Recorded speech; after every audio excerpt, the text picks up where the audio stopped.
네, 경제공황 부분을 잠깐 일시정지하고 갔다 왔는데 녹화를 안 눌러놓고 축 설명을 다 했다가 녹화가 안 돼 있다는 사실을 뒤늦게 알고 다시 하는데요. 답답하네요. 다시 설명할 걸 생각하니까. 다시 설명하자면 어, 전체적으로 예, 모든 일들이 부채산이 소득보다 증가하면 급격한 경기 침체가 오는데 무슨 말이냐 하면 어, 한 사람이 실직을 하거나 한 기업이 부도가 나서 경기 침체가 오진 않죠. 그게 좀 더 집단적으로 와야 된다는 거예요. 집단적으로 오게 되면 이제 공황 상태에 빠질 수가 있게 되는 건데요. 그거랑 똑같이 이런 공황도 국가별로 와요. 국가별로. 그러니까 다시 설명을 하게 되면 어, 대공황이라고 와서 전 세계에 영향을 주는 공황이 올 수도 있는데 어, 전 세계에 영향을 주는 공황뿐만 아니라 한 나라에서만 그 영향력이 올 수 있는 그런 공황들이 존재를 한다는 거고, 그게 나라마다 다 달라요. 나라마다 어느 주기로 올 수 있느냐가 다르게 되는 거죠. 미국은 2008년에 왔다고 했고, 리먼 브라더스로. 물론 지금 코로나 때문에 또 온 것 같기도 하지만 뭐 아직까지는 뭐 잘 나가고 있으니까 그게 물론 돈을 많이 찍어내서인 건지 아니면은 뭐 다른 이유인지 모르겠지만 어쨌든 그렇다 치고요. 2008년에 있다고 치고, 그다음에 1929년에 이제 2차 세계 대공황이 있었죠. 세계 대공황은 굉장히 유명한 거니까 뭐 지금도 뭐 뉴딜 정책이라고 그러면서 이 세계 대공황을 세계 대공황을 탈출하기 위해 했던 루즈벨트 대통령의 그 정책을 가지고서 뭐 우리나라도 뭐 데이터 떼어니 만든다더니 뭐니 하면서 하고 있죠. 그래서 그게 이제 79년에 이제 갭이 있는 거고, 그 전에 미국도 공황이 있었어요. 그게 1873년부터 1893년까지 있는 공황인데, 그게 바로 장기 불황이라고 얘기하는 바로 요건데, 요 같은 경우는 이제 영국에서 발생한 어떻게 보면 경제 위기인 거고, 이 경제 위기지만 당연히 이제 그때는 영국이 패권 국가였기 때문에 미국도 영향을 받을 수밖에 없겠죠. 그래서 미국도 영향을 받은 거고, 그래서 이런 이제 사이클을 통해서 영향을 받는다라고 볼 수 있는 거죠. 그래서 영국도 경험을 했고, 그리고 영국도 1950년대에 다시 한번 또 경험을 했다고 하는데, 이건 또 학자들마다 이게 공황이다 공황이 아니다 라는 얘기가 있어서 일단 패스를 하고요. 일본은 1989년에 이제 그러니까 뭐 85년에 그 플라자 합의를 한 다음에 이제 그 원화 절상을 이제 하면서 이제 잃어버린 이제 10년, 20년 그에서 있는 이제 불황에 들어가게 됐고요. 사실 뭐 일본이 잃어버린 뭐 어쩔시구리 막 얘기하면서 그런 게 있는데 중국이 그때부터 이제 1990년대 초반부터 이제 개방을 시작했고 2000년대부터는 WTO에도 들어오면서 우리나라까지 이제 영향을 준 것처럼 어떻게 보면 자연스럽게 저렇게 흔들린 거죠.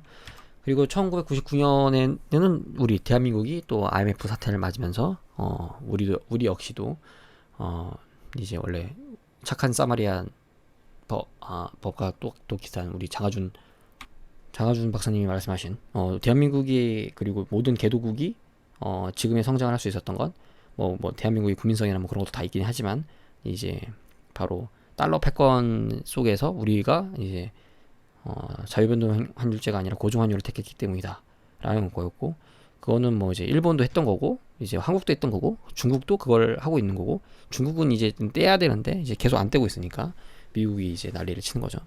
그래서 이제 우리도 어쨌든 경제 위기로 해서 겪었고요. 그리고 이태리하고 스페인도 그것이 뭐 노령 인구 때문이신지 아니면 다른 이유인지 모르겠지만은 그런 위기를 또 겪었고요. 그래서 여기 이 부분의 포인트는 위에서 단기 부채와 장기 부채에는 그 거품이라는 게 존재를 한다고 설명을 드렸었고, 그 거품이 그 거품을 어떻게 피할 수가 없어요. 거품은 진짜 공산주의 사회가 아닌 이상 공산주의 사회여서 너는 여기 이 아파트에서 살아, 너는 저 아파트에서 살아 라고 하면서 계획경제에서 공동 농장을 만들고 공동 수입 배분을 하는 그런 구조로 해서 자본이라는 것 자체를 이제 만들지 않고 이슬람 교도에서 얘기하는 것처럼 고위대금 없고 은행 없고 뭐 그런 사회가 아닌 이상 거품은 피할 수가 없는 거죠. 근데 반대로 그런 사회를 만들면 개개인이 효과적으로 일할 그 동기를 상실하기 때문에 어떻게 보면 더 생산적인 조직이 될 수도 있겠지만 되지 않을 수도 있는 거죠. 그러니까 공산주의 사회나 그런 계획경제 사회는 거품은 없겠죠. 거품은 없지만 앞서 얘기했던 그 이자율에 의한 혹은 이 부채를 당기는 그런 현상에 의해서 사람들이 더 열심히 살고자 하는 그런 노력 등을 또 무시하는 거기 때문에 이거는 인류가 계속 더 나은 해결책을 찾기 위해서 노력해야 되는 그런 과제라고 좀 볼 수 있겠네요. 그래서 거품은 그렇게 끝나는 거고, 경제공황 얘기는 거품이 계속 발생을 하다 보면 그 거품의 결과 개인 혹은 기업 혹은 국가가 영향을 받고, 그거는 이제 자연적인 현상이다. 이게 조정이 필요하다. 그런 그 거품에 대한 조정 현상이 필요하게 하게 되는데, 바로 그 거품에 대한 조정 현상이 공황은 사회의 구조조정을 강화하게 된다라고 해서 디레버리징이 필요한 사회가 된다는 거죠. 공황이 가진 일반적인 형태는 위에서 한번 설명드리긴 했었었는데, 자산 매도 현상이 악화되고 주식, 부동산, 담보 가치가 모두 하락하게 되죠.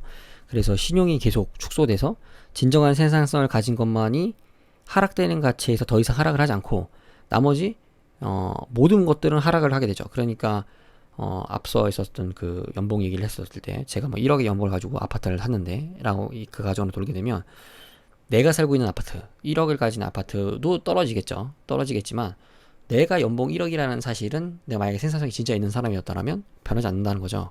그렇기 때문에 그것만 유지되고 나머지 것들은 전부 다 이제 그 거품이었으니까 원래 자리를 찾아가야 된다는 거죠. 신용이 줄어드니까. 그래서 적은 소비는 적은 수익으로 발생하고, 적은 수익은 적은 부를 발생시키고, 적은 부는 적은 신용을 발생시키고, 적은 신용은 다시 적은 대출을 발생시키고, 적은 대출은 다시 적은 소비를 반복되는 스파이럴한 회전하는 그런 모습들을 반복을 하면서 다시 소용돌이 모양을 반복하면서 이제 경기가, 사회가 축소가 되는 거죠. 그런데 이 단기 부채와 이 장기 부채의 긍정적인 근본적인 차이는 바로 뭐냐면, 금리 인하가 더 이상 먹히지 않는다는 겁니다. 그러니까 뭐냐면, 위에 있는 단기 부채 현상으로 해서 그 나라가 어떻게 보면 좀 약간 위기에 빠질 수 있겠죠. 그럴 경우에 나라는 그 이자율을 조절하면 돼요. 이자율을 낮추면 지난번에 설명드렸던 것처럼 이자율이 낮춰졌기 때문에 사람들이 더 열심히 살 수 있는 동기가 이제 부여되고, 그거만큼의 것을 찾아서 더 생산적인 데로 돈이 흘러가기 때문이죠. 그런데 이러한 장기 부채에 의한 이제 공황은, 이제 디프레션이 계속 지속되는 현상은, 그래서 디세션이 오는 현상은 금리가 다 낮을 때만 발생을 한다는 공통적인 특징이 있어요. 더 이상 뭐 할 데가 없으니까. 그러니까 금리 수단 다 쓴 거죠. 금리 수단 다 쓴 거고, 더 이상 국가가 효과적으로 돈을 낼 수 있는 상황이 아닌 거예요. 다 빌리려고 하는, 다 자본가들만 있는 세상인 거죠. 다 노인만 있는 세상이라고 생각하시면 돼요. 노인만 있는 세상에서 누구도 일을 하지 않는데, 내가 너한테 돈을 줄 테니까 너가 가가지고서 일을 해 라고 얘기한다면, 기꺼이 어떤 할아버지가 웃으면서 내가 대신 나가겠어 라고 하면서 얘기하지 않겠죠. 지금은 이제 전 세계가 양로원화 된 거라고 좀 보시면 될 수 있을 것 같고, 그래서 점점 이런 현상에 대해서 모두가 다 위기감이 있는 거죠. 그래서 경제공황이나 뭐 이런 것들이 있으면 이제 혁명이나 전쟁이 발생할 가능성이 크게 증가하게 되죠. 우리가 알고 있는 프랑스 혁명이 왜 일어났을까요? 잘 먹고 잘 살았는데 프랑스 혁명이 생기진 않죠. 프랑스 혁명이 일어나기 전에 그 어느 나라보다 강한 왕권을 구축한 게 프랑스인 거죠. 근데 그 반대급부로서 공화정과 같은 개념으로서 들어온 거고요. 뒤에서 설명드리겠지만은 프랑스 혁명도 결국은 경제공황 때문에 발생하게 된 거고, 1차 세계대전도 경제공황, 2차 세계대전도 경제공황에 의해서 다 발생을 한 거죠. 결국은 그런 게 다 섞여 있으니까요. 그래서 그 뒤에서 그 내용에 대해서 좀 더 자세하게 설명을 할 거고, 결국 우리가 전쟁하는 이유는 먹고 살기 위한 거지, 뭐 그냥 누군가를 그냥 이유 없이 죽이고 싶어서 라고 할 수는 없어요. 몽고 사람들도 사실 먹고 살기가 어려워지니까 다른 나라를 침공하기 시작한 거고, 그거의 여파로 다른 나라들이 계속 이렇게 어떻게 보면 생존을 위한 침략 전쟁을 계속해 왔던 거기 때문에, 경제라는 거는 그만큼 굉장히 우리 인생에서 제일 중요한 요소 중 하나죠. 아무리 정의로운 정부, 아무리 그러니까 독재 정보가 정의롭지 않은 대통령이 되더라도 그러니까 푸틴은 뭐 이렇게 정의롭지 않죠. 뭐 정의로울 수도 있고요. 죄송합니다. 헛소리를 했어요. 뭐 시진핑이든 뭐든 누구든 간에 뭐 트럼프든 간에 정의로운 걸로 따지면 우리 문재인 대통령이 제일 정의롭겠죠. 하지만 대통령은 정의로운 걸로 하는 게 아니거든요. 사실 우리 국민들의 최대한의 효익을 만들어줄 수 있는 경제적인 대통령이 필요한 건데 갑자기 경제 대통령 그러니 이명박 대통령이 생각나게 하는데 뭐 자기 자신을 경제 대통령이라고 얘기했지만은 소득은 그렇게 뭐 그랬었죠. 어쨌든 잡소리가 길었고 혁명이나 전쟁이 없이 공항을 지나가려면 바로 구조조정이 바로 이 디레버리징을 굉장히 잘해야 되는 거죠. 이 디레버리징을 제대로 하지 못하면 혁명이나 전쟁이 이제 발생하게 되는 거고 이제는 해구산 때문에 쉽게 전쟁을 할 수 있는 상황이 아니잖아요. 그래서 최대한 많은 나라들에서 전쟁 없이 안전적으로 이러한 공황 상태를 회피해 나가기 위해서 여러 가지 수단을 사용하죠. 그러면 바로 이 구조조정에 대한 실질적인 방법에 대해서 마지막으로 설명을 하고 이번 경기 사이클의 3요소를 설명을 하고 이제 다음 얘기를 진행하도록 하겠습니다. 구조조정의 방법은 크게 5가지로 나뉘는데요. 아니 4가지로 나뉘는데 하나는 지출을 줄이는 게 있고 두 번째는 부채를 줄이는 게 있고 세 번째는 부를 재분배하는 게 있고 네 번째는 돈을 찍어내는 게 있죠. 그래서 구조조정은 거품을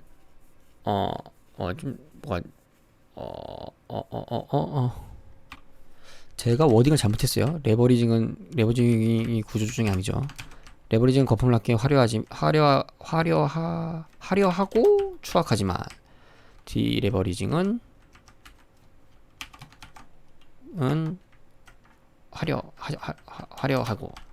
화려하지만 디레버리징은 구조조정은 추악해 보이지만 잘하면 정의가 구현되는 것이기 때문에 아름다울 수 있다. 이게 더 맞는 편이에요. 예. 자, 그러면 이거에 대해서 설명을 하도록 하죠. 먼저 지출 삭감인데요. 일단 정부가 제일 큰 돈을 가지고 있기 때문에 정부가 지출을 좀 줄이는 그런 건데 개인이든 뭐 기업이든 정부든 어쨌든 모든 그런 주체들이 생산성 향상에 기여하지 않는 모든 비용을 삭감하는 거예요. 그러니까 이것이 생산성에 관련이 없는 거다. 위에서 많은 것들을 설명을 했었죠. 패션 아이템부터 시작해서 패션 아이템을 그냥 이제 안 하는 거죠. 우리 이런 거 필요 없어 날리고 집도 뭐 부자들을 위한 차들이 있었겠죠. 부자들 차들을 이제 스포츠카 다 없애고 그냥 다 모두 다 화물차를 끌게 만들고 그리고 그거 증세를 굉장히 많이 하고 그리고 또 뭐 있었죠? 제가 오늘 설명한 것 중에 수영장이 딸린 집이 있었죠. 수영장이 딸린 집을 다 없애고 그 다음에 이제 그냥 일반적으로 살 수 있는 뭐 오피스텔이나 이런 걸 대량으로 보급하는 뭐 그런 것들이겠죠. 그런 정책들을 하면서 이제 그런 정책들 그러니까 지출 삭감이지만 저 개념에는 제가 지금 말씀드린 것까지 같이 포함되어 있는 거예요. 단순히 돈을 안 쓴다라는 개념이 아니라 생산성에 기여하지 않는 것들을 모두 하지 않는다. 그렇기 때문에 생산성에 기여하지 않는 것들에 대해서는 세금을 부여한다. 라는 것들도 이제 성립을 해요. 이 개념에서는. 그래서 그런 방식도 이제 적용이 가능한 거고 정부일 경우에는요. 그래서 개인 같은 경우는 전기를 절약하거나 외식을 줄이는 방식으로서 이제 행동을 할 수가 있는 거죠.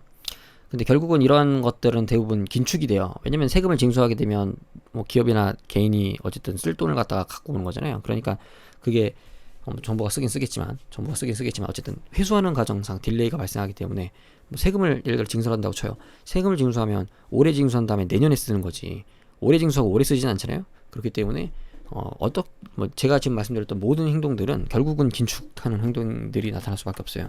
그렇기 때문에 부정적인 효과가 발생을 하는데 그게 바로 지출이 감소하기 때문에 단기적으로 디플레이션이 더 발생한다는 거죠. 그러니까 경기가 안 좋아져가지고 이미 디플레이션이 들어오고 있는 상태인데 더 디플레이션이 오게끔 하는 경향이 좀 있어요. 그래서 기업의 구조조정이 좀 더 심해지고 그래서 이제 물론 기업이 구조조정을 하게 되면 생산성은 좋아지죠. 그런데 그 과정에서 실업자가 발생하기 때문에 기업 차원의 그러니까 기업 한 개의 기업 차원에서의 생산성은 좋아졌는데 국가적인 차원에서의 생산성은 좋아졌다라고 할 수가 없는 거예요. 그러니까 이 작업은 반드시 하기는 해야 되는데 저거를 모두가 다 했을 때 결국 국가는 뭐지 올바르게 그 문제를 헤쳐나갔다고 볼 수 있는 충분 조건이 되진 않는다는 얘기죠. 그래서 당연히 지출살감은 무조건 해야겠죠. 생산성에 기여하지 않는 애들에 대해서는 뭔가 차별을 주는 작업들을 해야 더 생산적인 사람들이, 그리고 더 자본에 의지하는 사람들에 대한 베네핏이 줄고 더 생산적인 사람들이 더 더 살 수 있는 그런 환경이 되니까요. 두 번째는 부채 줄이기죠. 부채 줄이기는 자기 자신의 생산성 향상에 기여하지 않는 불필요한 물건들을 파는 모든 행동입니다. 그래서 이제 이런 거죠. 지배로 따지면 앞서 또 마침 생각해보니까 앞서 설명드리지 않은 게 있네요. 여기랑 같이 섞어서 설명하게 되면 그 창문세인가? 그 호화 주택들은 창문들이 많아가지고 창문에 맞춰서 세금을 내게끔 한다라는 제도들. 그래서 세금 제도가 복잡해지면 복잡해질수록 증세를 다양하게 하려고 하는 거죠. 증세를 다양하게 하려서 부자들한테 돈 더 거두려고 하는 건데, 근데 그렇게 되면 될수록 나라가 이제 망조다라고 얘기를 합니다. 그 왜 망조라고 얘기하냐면 사실 세금을 많이 걷어서 망조가 아니고요. 세금을 많이 걷는 거는 나라가 망조의 기운이 있기 때문에 망조를 커버치기 위해서 그렇게 하는 건데, 결국 앞서서 말씀드린 것처럼 생산적인 사람들보다 생산적이 않은, 그러니까 자본을 단순히 갖고 있었기 때문에 그 이익을 받는 사람들, 그냥 뭐 부동산을 가지고 있었기 때문에 이익을 받거나 내가 그냥 주주이어서 물려받았기 때문에 그냥 그런 것들, 내가 그냥 정보자산을 독점하고 있기 때문에 그 정보자산을 독점한 걸 기반으로 다른 사업을 해서 그냥 이익 보는 것들, 그런 행동을 하기 때문에 이제 발생을 하는, 저도 제가 이제 녹화 시간이 길어지다 보니까 무슨 말을 하고 있었는지 까먹네요. 그런 게 있기 때문에 어쨌든 스포츠카나 앞서 설명드렸던 그 뭐지 수영장 같은 집들, 그런 집들을 매각하고 그런 것들에 대한 높은 세금들을 매겨서 소위 말하면 생산적이지 않았던 것들을 이제 내려야 되는 거죠. 개인의 기준에서는 내가 가지고 있던 빚 중에 생산성에 관련되어 있지 않는 그 빚들을 청산하는 그런 것들이라고 보시면 될 것 같고, 그러한 작업들을 진행하면서 나라가 좀 더 효과적으로 바뀌게 되는 거죠. 이 부채 줄이기는 동시에 그 더 이상의 빚을 짓지 않는다는 또 개념도 있어요. 그래서 원래 예전 같으면은 내가 묻고 떠올로 가 그런 것처럼 뭔가를 더 얹고 가는 건데, 이건 얹고 가지 않죠. 얹고 가지 않고 최대한 부채 없이 가려고 하는 효과가 생깁니다. 그래서 사실 이거는 이미 파산 절차에 들어간 기업들을 대상으로 대부분 하게 되는 거고요. 그래서 디폴트를 하게 되면 부채 재조정 과정 상에서 사실 돈을 많이 빌려주게 되면 돈을 빌려준 사람이 갑이 아니라 돈을 갚는 사람이 갑이 되거든요. 너무 많이 빌렸기 때문에. 그러니까 뭐 사람들 이런 말 있잖아요. 그 한두 명을 죽이면 살인자인데 수십만 명을 죽이면 영웅이라고. 그거랑 똑같이 돈을 조금만 빌리면 뭐지? 채무자인데 돈을 정말 엄청나게 많이 빌리면, 그러니까 미국이나 일본처럼 이렇게 많이 빌리면 그거는 이제 자기네들이 갑이에요. 자기네들이 갑이기 때문에 이제 소위 말하는 돈 가지고 있는 사람이 이제 내가 할인을 해줄게, 좀 이제 장기간에 거쳐서 돌려받는 작업을 해야죠. 그래서 이런 식의 작업이 생기는 거고, 이거는 뭐 양로원을 예로 들게 되면 양로원에 이제 한 80대 할아버지가 있었고 한 50대 할아버지가 있어요. 그러면 80대 할아버지가 50대 할아버지한테 돈을 많이 빌려준 거죠. 그래서 내 돈을 환수 받아야 되니까 50대 할아버지한테 좀 이렇게 사탕 좀 사와, 뭐 무슨 담배 좀 사와, 그러면서 셔틀을 하는데 원래는 그냥 잘 가야 되는데 내가 돈을 줄 테니까 좀 갔다 와. 내가 지난번에 너한테 준 돈 그냥 없었다고 쳐줄 테니까 그냥 가오는 김에 네 것도 사와 라고 얘기하는 뭐 그런 식의 개념인 거죠. 위 과정에서 자산 가치는 하락하기 때문에 이제 부가 감소하죠. 부가 감소하면 당연히 크레딧 감소, 그러니까 신용이 감소로 이루어지고, 소비가 다시 또 감소를 하게 돼서 결과적으로 디플레이션이 또 계속 발생을 해요. 그래서 결국은 부채를 줄이면 이것도 마찬가지로 디플레이션을 강하게 되는 거죠.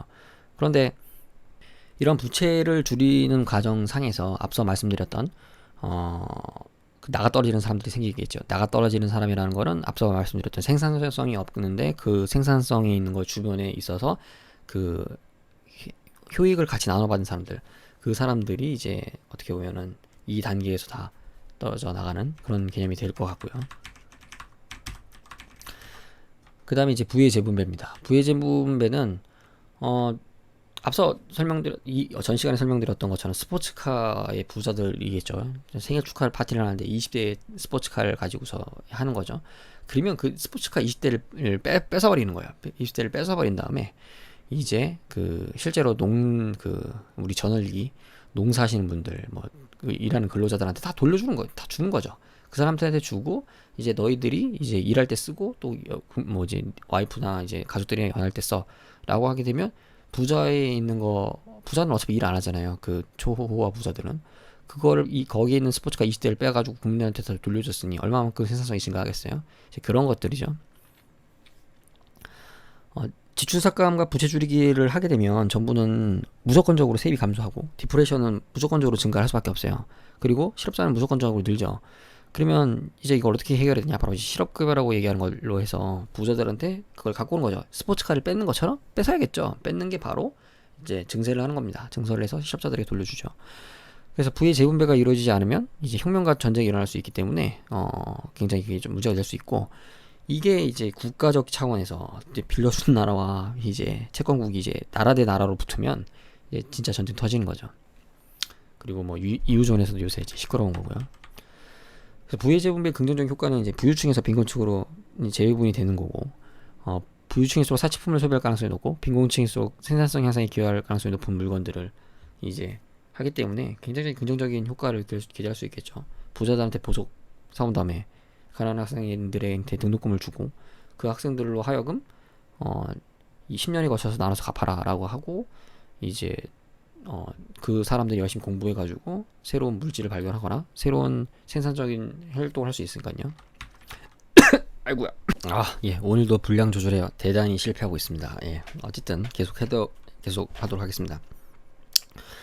부정적 효과가 있는데 바로 이제 가진 자들이 회피랑 적대적인 행동을 하게 되죠. 그러니까 오히려 이제 반대 현상이 생긴다는 거예요. 그러니까 뭐 실제로 생산성이 없는 사람이 이탈하는 건 문제가 없는데 생산성을 가지고도 있어요. 그리고 부를 가지고도 있는 사람들이 있겠죠.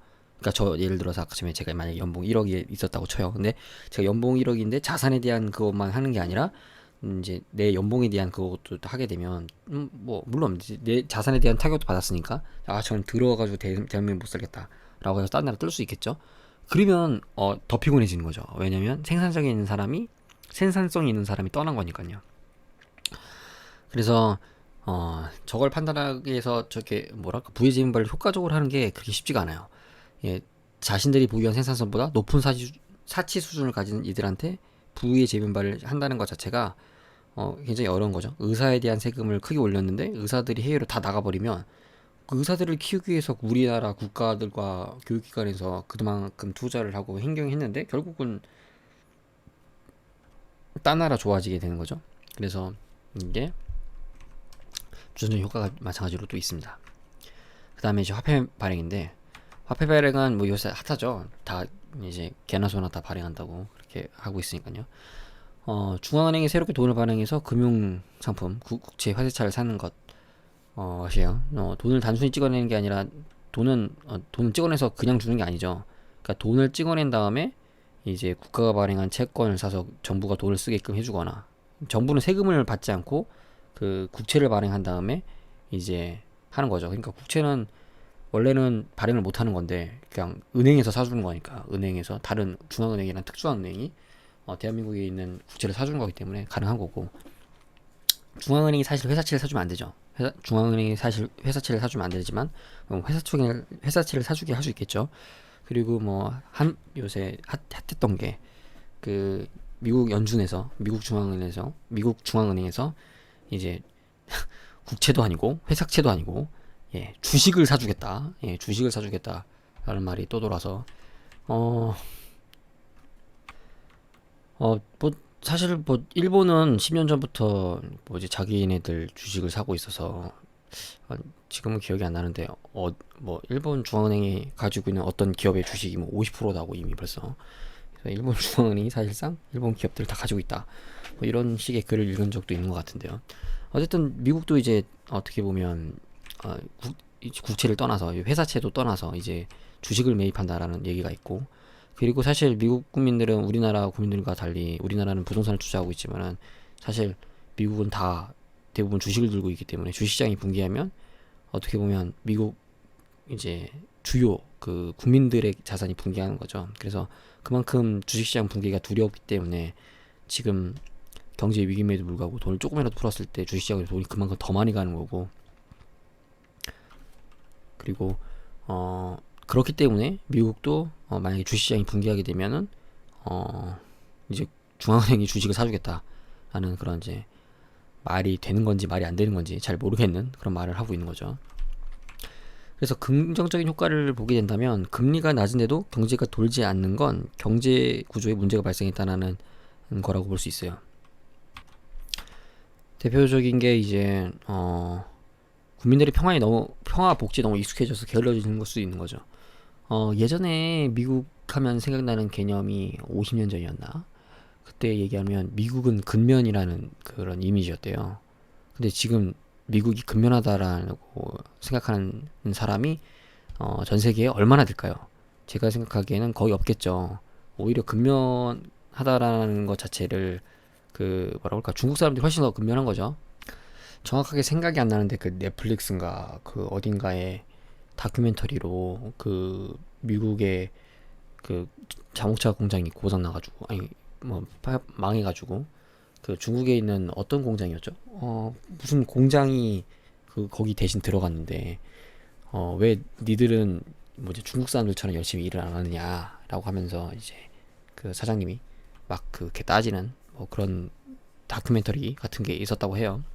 근데 어 그렇 선진국은 어쩔 수가 없죠. 선진국, 그리고 우리나라도 마찬가지잖아요. 우리나라도 지금은 이제 주 5일제고, 그렇지만 저 학교 다닐 때까지만 해도 주 5일제는 없었고 우리나라에. 그래서 저희 아버지나 이럴 때는 저희 아버지들은 토요일에도 일 나갔고 저도 토요일 날 학교 갔고 뭐 그런 세긴 했는데, 지금은 거기서 더 나가서 탄력근무제로 해서 앞뒤에 다 하고 연차도 자유롭게 쓰고, 그리고 야근도 사실상 52시간제가 아주 강하게 들어와가지고 거의 이제 안 하잖아요. 그래서 그러한 것들이 사실 게으르다라고 볼 수는 없겠지만은 상대적으로 봤을 때는 덜 근면한 거라고 할 수는 있는 거죠. 그래서 이런 것들 현상이 굉장히 심해지면 국민들이 공부하지도 않고 일하지도 않고 놀면서 공짜로 먹여주기려고 하는 그런 현상이 늘어날 수밖에 없겠죠. 부자들도 당연히 저래요. 부자들도 당연히 저러고, 국민들 대부분이 건물주가 되고 싶다라는 환상을 심어주는 것도 어떻게든 뭐 그런 사람들이 많으니까 그렇게 되는 거겠죠. 그런데 국민들이 게을러진 걸 수도 있겠지만 게을린 걸 떠나서 독점업체가 등장해도 이런 현상이 나타납니다. 그러니까 독점업체가 등장하게 되면 더 이상 경쟁할 이유가 없잖아요, 기업들이. 그러니까 생산성을 향상할 이유가 없어요. 가격을 올리면 되는 거니까. 그래서 독점업체가 너무 많거나 시장이 과점된 시장들이 너무 많으면 뭐 이런 현상들이 다시 또 나타날 수밖에 없는 거죠. 그리고 기술 및 기책주의 문제로 더 이상 돈이 갈 곳이 없는 경우, 그러니까 기술 발전이 더뎌요. 기술 발전이 어떠한 이유로 굉장히 더디게 진행되고 있거나, 아니면 기술 발전이라는 건 뭐 무한정 돈을 투자한다고 해가지고서도 개발이 되는 게 아니니까 그런 한계점 때문에 그럴 수도 있고요. 그리고 더 이상 개발할 수 있는 땅이 없는 거죠. 뭐 더 이상 효과적으로 개발할 수 있는 땅, 혹은 더 이상 우리나라 같은 경우는 애를 쉽게 낳을 수 있으면, 그러니까 애를 키우는 데 있어서 그 세대가 가지는 부담감이 없다면, 예전에는 그냥 낳고 알아서 크는 거였잖아요. 근데 지금은 그 모든 부모들이 정말 최선을 다해서 애들을 키우지 않으면 정말 그 개쓰레기 그 부모가 되는 그 문화화가 되어 있는 사회이기 때문에 부모들이 이제 애를 안 낳으려고 하죠. 애를 낳는 것 자체가 엄청난 책임감을 져야 되는 일이니까. 결국은 그런 것들도 이제 개척지의 문제랑 똑같은 거예요. 그런 이제 허들이 굉장히 높다 보니까 이제 거기로 돈이 안 가죠. 거기로 돈이 안 가니까 이제 애는 안 낳고 반려동물을 키우는 거죠. 반려동물을 키워서 돈이 반려동물한테 가게 되는데, 반려동물이 사실 생산활동을 하진 않잖아요. 그렇기 때문에 어떻게 보면 긍정적인, 그러니까 뭐그 반려동물이 나에게 재롱 피워가지고 내가 더 열심히 일하긴 해주긴 하겠지만, 그 반려동물이 30년 후 40년 후 나의 먹을 걸 만들어주진 않는다는 거죠. 그러니까 모든 국민들이 애를 낳지 않고 반려동물을 키우는 순간 더 이상 미래는 없는 거죠. 그렇기 때문에 반려동물을 키우는 거에 대해서 디스를 하고 싶은 건 아니지만은 그런 현상이 있다라는 것도 어떻게 피할 수 없는 현실이라는 것을 꼭 말씀드리고 싶은 거고요. 물론 저도 제 꿈이 노년에 제주도 같은 그런 아주 경치 좋은데 해변가에 집 하나 한옥 집 하나 짓고 리트리버 마당에다 풀어놓고 키우는 거긴 한데, 아무튼 제 꿈은 그렇습니다. 그러니까 저도 그거를 이렇게 뭐라고 하실 생각은 없어요. 다만 그 경제적으로 그렇다는 얘기를 하고 있는 것뿐입니다. 문제는 이제 기술도 정체고 개척지도 정체고 다 정체니까 이제 다들 쉽게 돈을 벌려고 하는 경향이 더 세게 들어온다는 거죠. 쉽게 돈을 벌려고 하니까는 이제 그동안 이제 부동산 투자와 금융자산, 주식 투자하기 얼마나 쉬워요. ETF랑 뭐 이런 것들 잘 발달돼 있고 해외에 선물 사는 것도 굉장히 쉽고 굉장히 쉽죠. 그러니까 이제 금융자산이 몰리게 되죠. 금융자산이 몰리게 되고, 사실 금융자산은 철저한 제로섬 게임을 하는 데죠.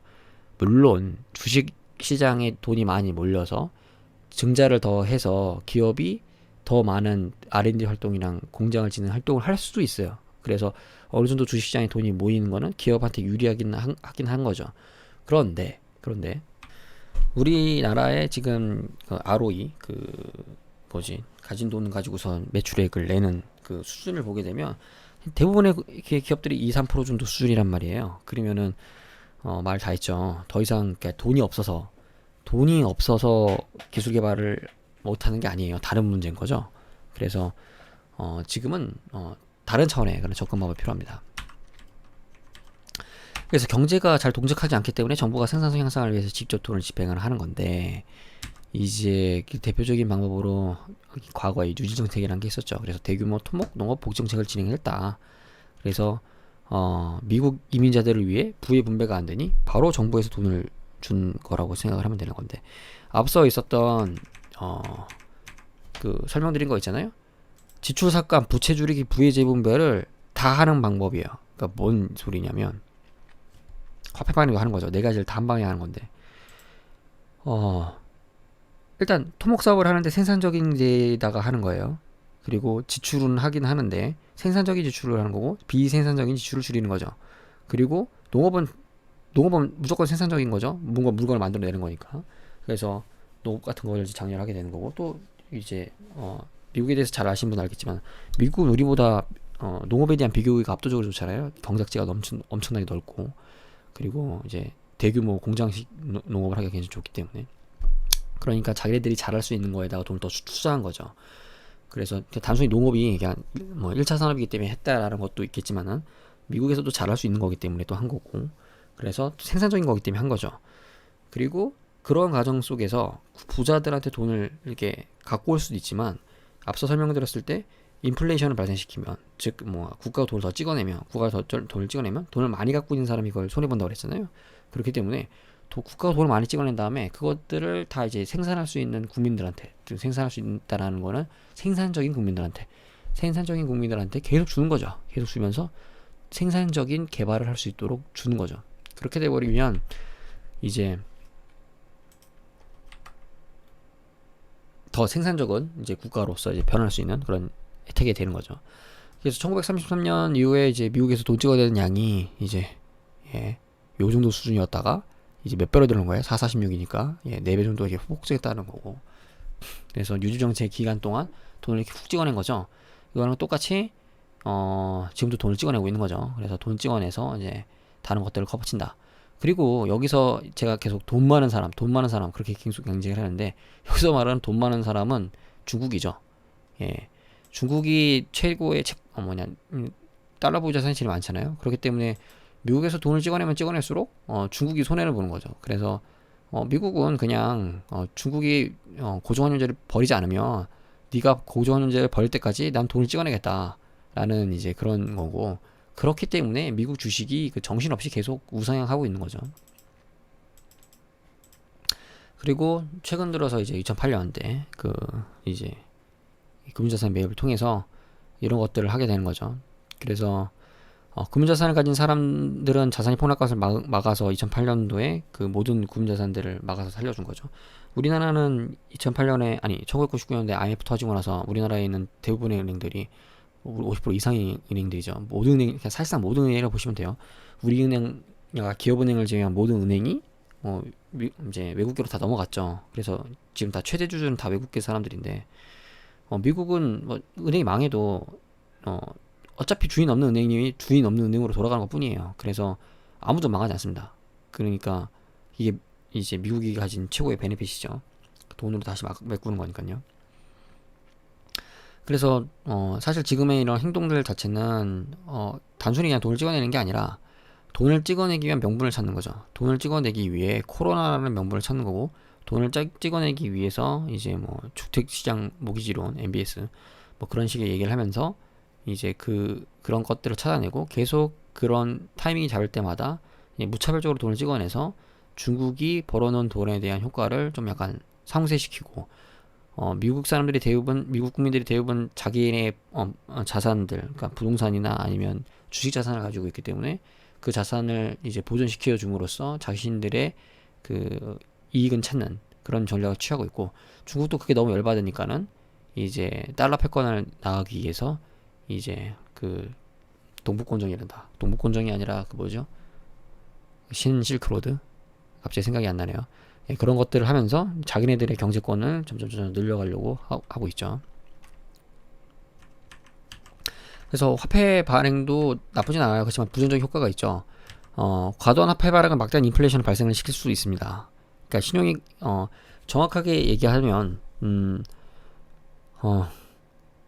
기축통화국이 아닌, 그러니까 미국을 제외한 모든 나라는, 미국을 제외한 모든 거의 대부분의 나라는 화폐 발행을 무작정 할 수가 없어요. 화폐 발행을 그냥 하면 그거는 이제 자국 내에 대한 돈이 어떻게 보면 가치가 약해지는 거잖아요. 그러니까 기축통화로서의 이탈을 촉진하거든요. 그러니까 원화를 가지고 있는 사람이 더 이상 원화를 가지고 있지 않으려고 하고 해지를 하려고 하겠죠.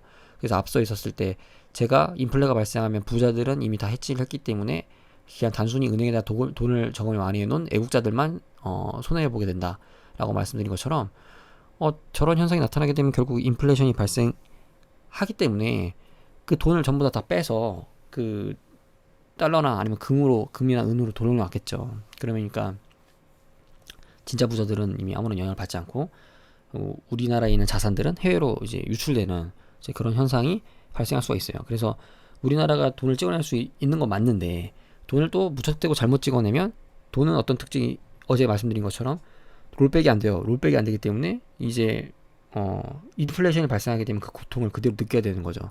그래서 이제 쉽게 한국은행은 발행을 하지 못하는 거고요.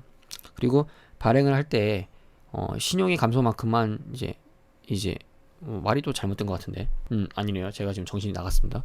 그러니까 경제의 위기가 발생해서 신용이 줄어든 만큼만 어느 정도 그걸 커버칠 수 있을 만큼의 화폐를 발행해야 돼요.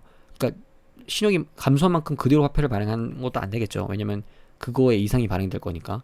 그래서 신용이 감소된 것만큼에서 사회적으로 안전망이 있을 정도의 적정한 수준의 화폐를 발행해야 되는데, 그 적정한 수준을 찾기가 굉장히 어려운 거죠. 그래서 그리고 그 적정한 어떻게 발행하느냐도 굉장히 그 큰 이슈가 있는 거고요.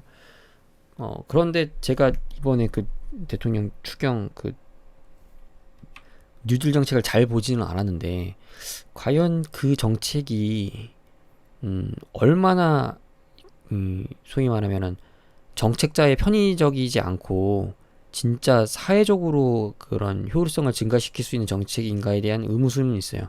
왜냐면 그 정책들이 대부분 기존에 하던 것들에 대한 투자 활동을 더 늘리겠다라는 개념에 그냥 어떤 뭐 무슨 데이터 댐이나 뭐 이런 식의 용어, 그리고 뭐 AI라는 그 허울 좋은 그 모습에 이제 감춰 놓은 것 같지, 그 안에 어떠한 경제적 전략이 있어 보이진 않거든요, 특별히. 그래서 과연 그게 종합적 전략으로서 지출을 삭감하고 부채를 줄이면서 부를 하는 과정에 하면서 동시에 세계의 경쟁적으로 화폐 발행하는 그 관계 속에서 우리의 균형을 맞추려고 하는 것인지에 대한 그 인사이트가 그렇게 보이지는 않았어요. 그래서 좀 더 살펴봐야긴 해야 될 텐데, 뭐 뉴스 기사나 다른 것들도 되게 이렇게 단편적으로 나오기 때문에 그거는 아직 평가하기는 이르겠지만은 그래도 뭐 딱 봤을 때 이거다 싶은 건 느낌은 확실히 없었어요. 그래서 좀 약간 걱정이 되긴 합니다. 왜냐면 결국은 이게 잘못된 화폐 발행이 돼버리면 저질 화폐 발행이거든요. 그러면 우리에게 남은 시간이 많지 않은데 그 남은 시간이 많지 않은 걸 어떻게 보면 낭비하는 행동이 될 수도 있어요. 그래서 저 역시도 돈을 이제는 찍어낼 타임이 됐다라는 거에는 동의를 하지만 그 돈을 어떻게 쓰느냐에 대해서는 좀 더 많은 고민을 해야 될 거라고 좀 생각을 해요. 그리고 이 리뷰의 마지막 정도의 수준에 가면 과연 그게 어떠한 방향이 되는 게 좋을 것인지에 대한 그런 얘기도 간단하게 조금 할 수 있도록 해보겠습니다. 어쨌든 부채보다 빠른 소득의 증가. 그러니까 우리가 돈을 찍어낸 게 반드시 소득의 증가로서 생산성 향상으로서 연결이 돼야 되는데 그러지 못한 화폐 발행은 오히려 긍정적인 효과를 발휘하지 않고 오히려 나쁜 효과를 발생하게 되는 거죠.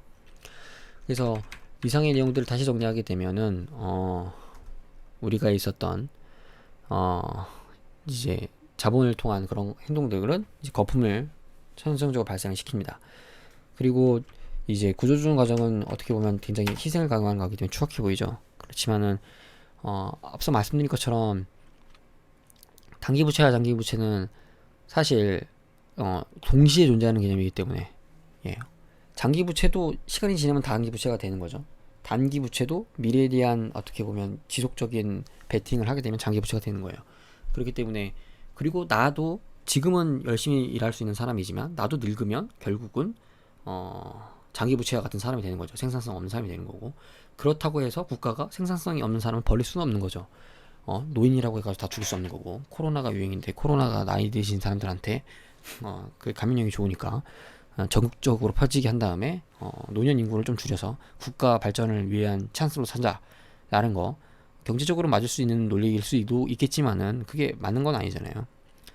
그래서 그러한 모든 것들을 고려해서 지금 우리나라에 있는 경제 사이클들은 이루어져 있고 경기 사이클은 이러한 단 한 가지 경제에 의한 생산성 저 생산성을 극대화하기 위한 저 한 개인 그리고 집단 그리고 국가들의 그런 집합적인 요소들에 의해서 결정되고 그것이 사이클화되면서 우리가 소위 느끼는 공황과 같은 현상들을 나타나게 된다라고 정리를 할 수 있겠습니다. 정말 오랜 시간 들으시느라고 고생하셨고요. 저도 이렇게 오랜 동안 할지는 몰랐네요. 다음 시간에는 이제 계속 3부로 이어서 경기 사이클의 결과 전쟁이 발생하고 국가 수요가 변경된다는 거에 대해서 조금 잘 얘기를 해보도록 하겠습니다.